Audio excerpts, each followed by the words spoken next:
The reason that people have a hard time making the really big changes they want in life has much less to do with motivation or how hard they've tried or effort or discipline, and much more to do with the psychological defenses that are operating inside of them, unseen, invisible, that are causing the problem.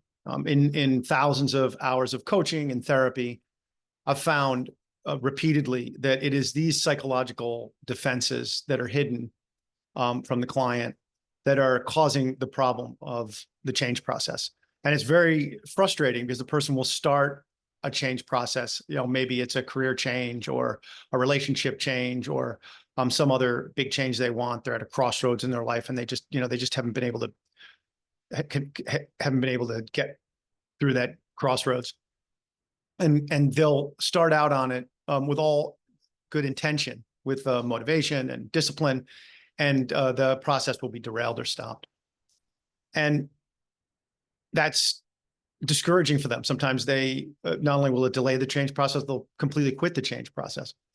So what I found now is that it's really in the hidden defenses. It's in the common confusions that people have that operate as defenses that stop the change process. So I'll just give you one of many. It's very common for people to confuse prioritizing themselves, which is required for any change process. That's putting yourself in front and center of your own life. I call it center of your own life as a concept to help people understand how to prioritize themselves, with being overly selfish, self-centered, or self-absorbed, or neglecting of some responsibilities and obligations. So they confuse those two things.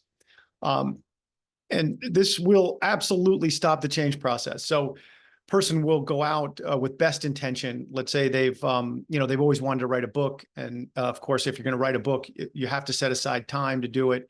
And you definitely have to prioritize yourself, right? It's your book. Nobody's going to write it for you. So you have to be right there in the center of your own life with that, and prioritizing yourself to do that. And as soon as they set aside, let's say 2 hours a day. And as soon as they start to get themselves in a position to do that, they start to feel bad or guilty or neglectful or overly selfish.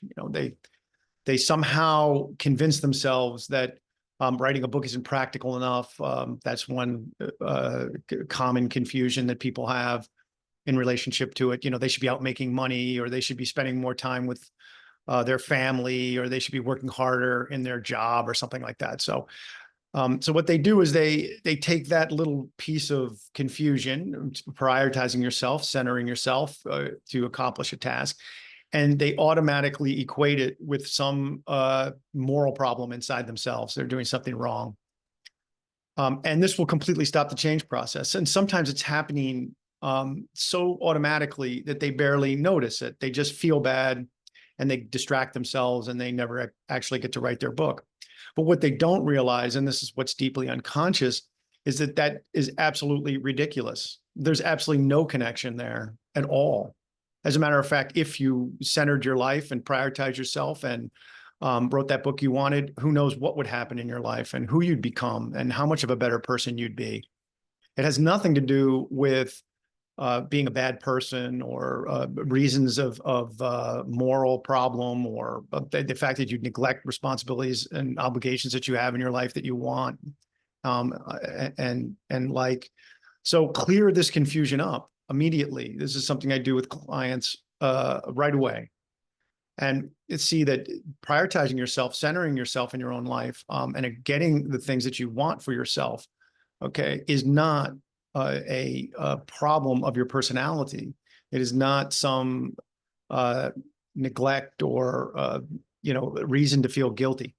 So separate those two things out, and you'll see that this hidden defense, once exposed and put into the light of day, will definitely dissolve. And what'll happen is you'll get to that change process that you wanted to get to.